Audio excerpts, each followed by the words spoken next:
guest this hour, Wendy Patrick. She is an attorney. She's often a commentator on the Fox News channel. Wendy, how are you? Good. Thank you for having me. Yeah, thank you for giving us some time today. Sorry to keep you on hold for so long. Obviously, No worries. There's a lot going on in Washington right now. I was saying earlier, I was watching these confirmation hearings, and some of the ridiculous questions that are scripted for these people. It's. I'm sure as an attorney and a lawyer, you get, and a psychologist, you get a kick out of watching that. Well, we all get a kick out of watching it just because of the entertainment value of some of the very common sense questions and some of the more intricate questions. And on the topic of nominations and confirmations, one of those that's being very closely watched is Judge WIlliam Pryor, that lots of conservatives feel that President-elect Trump should appoint, or nominate, I should say. Confirmation hearings for him are no doubt going to rival those we saw last week with some of the other cabinet picks, however. Sure. What do you know about Judge Pryor? Well, he is somebody that conservatives like because of his backbone, as they say, titanium backbone. He stands up for the law, even if it conflicts with his even personal beliefs. I mean, there's a famous case when he was the AG of Alabama, prosecuting the Supreme Court judge there for statute of the Ten Commandments in the courthouse. So he's really known as somebody who will uphold the law of the land. Now, having said all of that, there's also some concerns on the more liberal side that he will take us back in time ideologically, perhaps even more conservatively than they would like legally, and then, of course, socially, because whoever is going to be appointed is going to be dealing with some very current social issues that our country is facing. Yeah, I wondered, now, was Judge Pryor on that original list of 15 or 20 people that he put out, that Mr. Trump put out? I believe he was. If he wasn't, he definitely has been discussed recently. I remember the list last year. It's been so long. I don't remember all of the names, but he has made his way onto a short list over the last couple of days. But remember, this isn't from President-elect Trump. This is from largely a number of conservative groups that would like to see Judge Pryor be the nominee.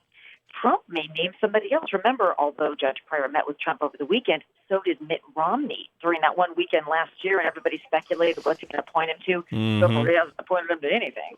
So we want to make sure that we wait for the actual nomination instead of thinking this is a done deal because Trump hasn't said anything quite yet. Yeah, I heard that that Ted Cruz had said no to this, that he had been under consideration and turned it down. Oh, you mean Ted Cruz turned down being nominated for the Supreme Court? Yes, that's what I heard. I don't know. There's a lot of information out there. I'm always so wary. Maybe somebody made a joke. Maybe he really was and didn't want to do it. And maybe he likes what he's doing. It raises an interesting question. Everybody thinks that everybody would want to be nominated for the Supreme Court. That's not entirely true. So, I need to probably hear it from Ted, but it's a huge commitment to the rest of your life. This is a lifetime commitment. And by the way, this is another reason we're talking about Bill Pryor, who is younger than some of the other people that are in the running. This is going to be something that he could, really influence the direction of the Supreme Courts for the rest of his life.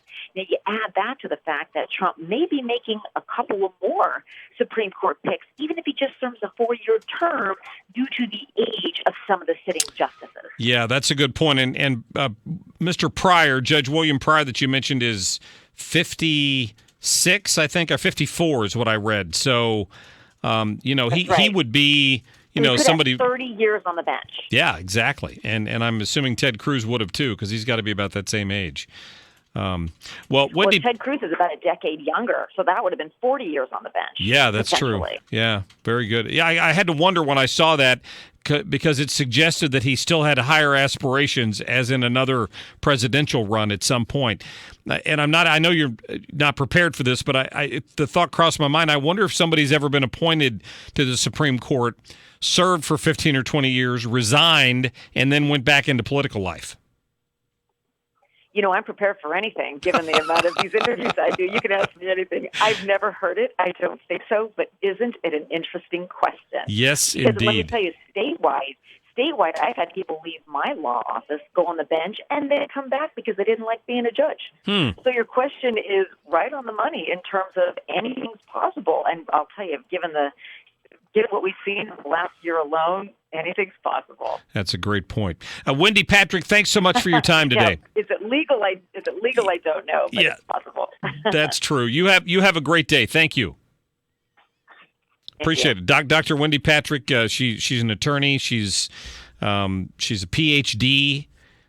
She served out in San Diego for a long time, and you hear her on the Fox News channel all the time. So, that's an interesting concept. And you know that if William Pryor gets picked because he's from the South and he's conservative, the hearings for Bork probably won't touch what they'll try to do to this guy. Between Schumer and Elizabeth Warren and Bernie Sanders, based on what they're doing to Betsy Davos. I'll keep pronouncing her name because of the way it's spelled, but we could hear something like this. Are we potted up over here? I'm sorry, Liz. Hey, Democrats, Trump here. Bork you. I'm just, it's possible, because they're going to try to bork him. They will try to. It's what they're doing to several of these. Some of the questions they're asking to Betsy Davos are not fair. Some of the questions they're asking to Tom Price, not fair. Some of the questions they asked to Sessions, trying to nail Tom Price down on whether or not Donald Trump would cut Social Security. How is Tom Price supposed to know that? I mean, that's the level of questioning that we're getting here today. Keith.